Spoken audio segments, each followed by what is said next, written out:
So, does it look like I just experienced an earthquake? Oh my God, okay. So here's the story. Let me give you the tea on the earthquake. Let me give you the tea. Okay, so today I'm in my office. It's like the afternoon time. Doing my work or on YouTube or whatever. So I feel rumbling. I'm thinking, are they doing working on the floor above my office? I'm thinking, it's some construction outside. Then one of the cranes hit the building. I'm thinking, I was thinking everything but an earthquake. So I run out of my office. I hit it to one of the offices down the hall. Did you feel that? Did you feel that? Oh my gosh, it's an earthquake. They were like, get your purses, let's go. So I run to my office. I was so out of it, and like my heart was in my throat. Felt like it was about to come out my esophagus and out my mouth and down my nose and everything. And I was just like, oh my God, I was so frantic. I didn't even think to get my purse. But I hit it, got my purse, grabbed my car,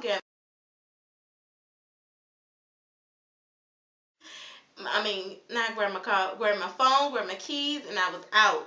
So we go into the stairwell, and I'm thinking all the ladies on my floor, we was the only ones that really felt it. So until I open the stairwell door and I see like bombards of people running down the stairs, and I'm like, oh my God, Jesus, please don't let nobody trample these elderly geriatric people, retirement home people, come down these stairs, because we got some older people working in my office, and I'm like, Lord, just please don't let us. Luckily I was on the second floor, so we out the door and we see everybody outside, and I work on the harbor in Baltimore.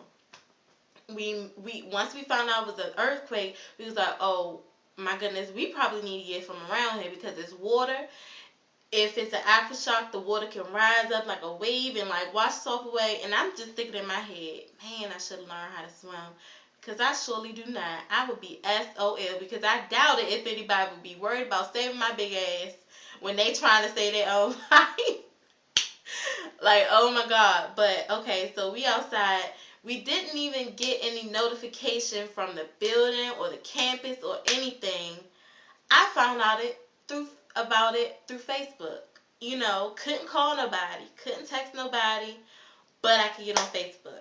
I could update Facebook. I could read people's statuses on Facebook, play by play. When something happens, you know for sure that you can find out about it on Twitter or Facebook, and that is a damn shame. After like maybe 15 minutes after that, I get a text from the school saying, it was an earthquake, 5.8 on the Richter scale.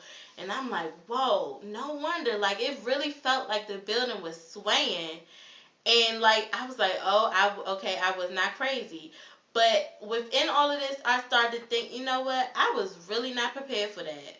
But in Maryland, in D.C., in Virginia, they felt it all the way up to Philly, New Jersey. Even some people in New York said they felt it.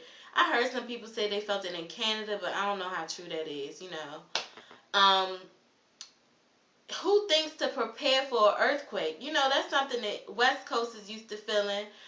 But now I'm like, you never know what could happen. You really have to be prepared for everything. So I was like, shoot, I'm about to start Googling how to survive a tsunami, a hurricane, an earthquake, a tornado, chemical warfare. I need to know how to survive anything just in case.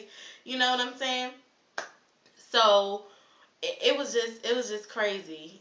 Like, I survived the earthquake. My first earthquake. And we didn't even have nobody to structurally check our building, but they was like, it's okay to go back in the building. And I work for school, research, blah blah blah blah. So it's a lot of chemicals and antibodies and all that stuff within the building. And so I wanted to make sure that nothing was leaking, because I didn't want to be 1 minute typing at my computer, next thing I know I'm conked out somewhere. They can't figure out why everybody in the building dead. But eventually they made sure the building was safe, and we all went back in. But for the rest of the evening, I just was unsettled. I couldn't, I was on guard, purse still on my shoulder while I'm doing my work, ready to hit it out that door if anything else happened. Because after 9/11, people even still get a little jittery with things like that, because then you start thinking, what if a plane hit my building, or was something hit something over there, what if a bomb fell? You just never know. And my parents, they live near an Air Force base. My mother thought a plane had crashed somewhere in the backyard. She was just, oh Lord, it was just a mess. But overall, my lesson learned, the moral of this story is I need to start preparing for stuff that I done never prepared before and get my life right, because, you know, another thought was that it could have been a rapture, but like my mother said, you know, if it's the rapture, if you looking for me and you can't find me because I'm gone, I'm up out of here. And I believe that's true. I think my mother will be one of those people that will be beamed up to Scotty, you know. But yeah, I just wanted to come with a quick vlog. I've never did a video like this, and I thought this was a pretty interesting topic to talk about. I'm just still like, whoa.